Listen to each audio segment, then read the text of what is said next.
We bought a house in Bancroft, Ontario, and it was a fixer-upper. This is something I do for my clients all the time, but this time I get to do it for myself. I'm pretty excited.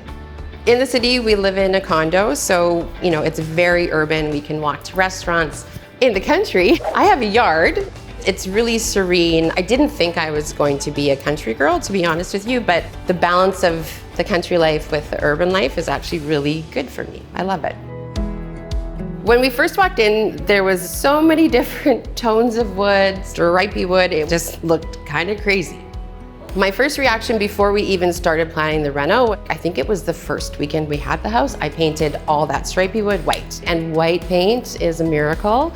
So it just unifies everything. And now I like that I've got some horizontal, I've got some vertical. I think it looks more uniform.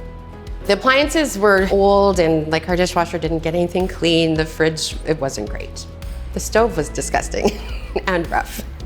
The plan for this reno was to do as much of the work ourselves as we could and then bring in the experts for the things that we aren't good at, like electrical and plumbing and stuff like that. So we decided, let's start with the kitchen and the dining room.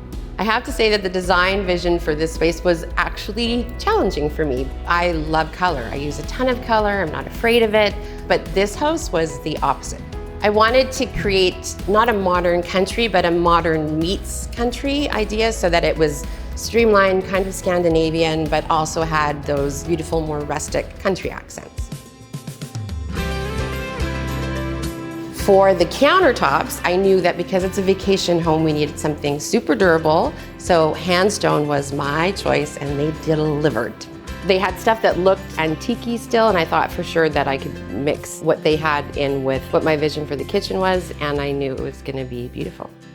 I had never been to the Handstone showroom, so that was a great opportunity for me to explore everything that they had to offer, and it was stunning.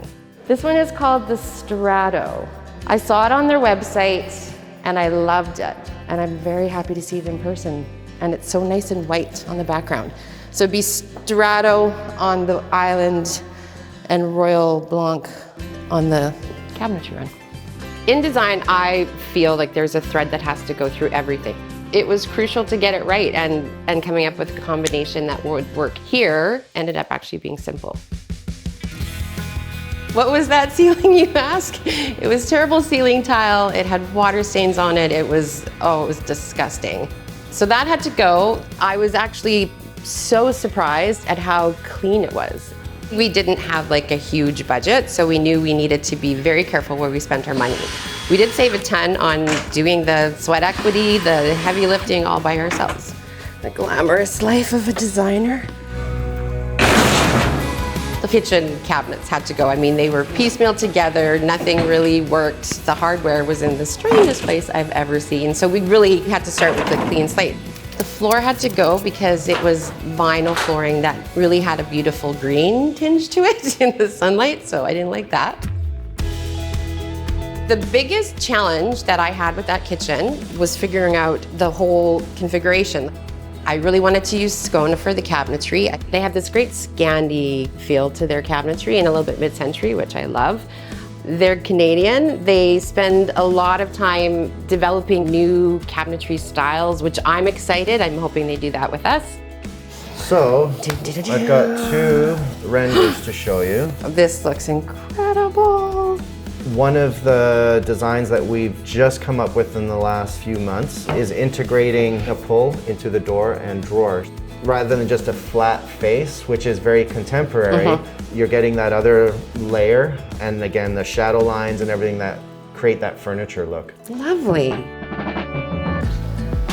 Hi. Hi, how are you doing? Good, how are you doing?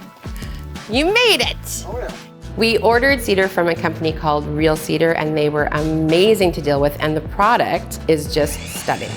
When we were talking about what we were gonna do with those horrible ceiling tiles, Greg actually had a great idea, and he said, what if we do a cedar ceiling? Which I thought was brilliant because it brought that warmth and that texture and that kind of country feel to the house that I was looking for.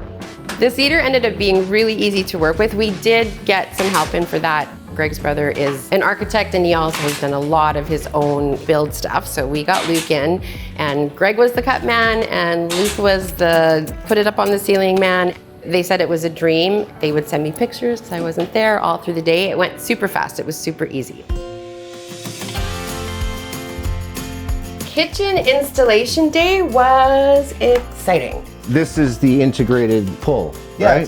So Very Scandinavian. Very Scandinavian, very contemporary without being cool. We came up with this about 6 months ago. We've done one other project, so you're sort of the guinea pigs.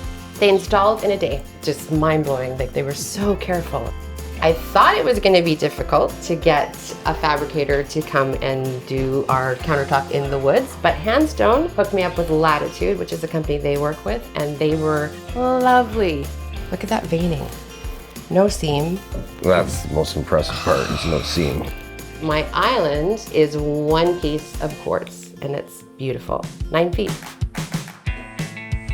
I was so happy to have our electrical needs taken care of by somebody else.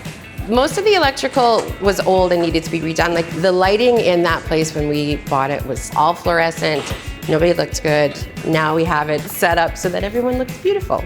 That light fixture, you never know what's gonna get you, and that got me. It was really hard to figure out how to line that up so that it looked good from every angle. And it took our electrician to figure that out, and he did it beautifully. Maybe one of my favorite transformative moments is that backsplash. Wow, is it ever beautiful? It's a stone veneer. It's not like an actual boulder, but they're super heavy. Oh, Okay, wow.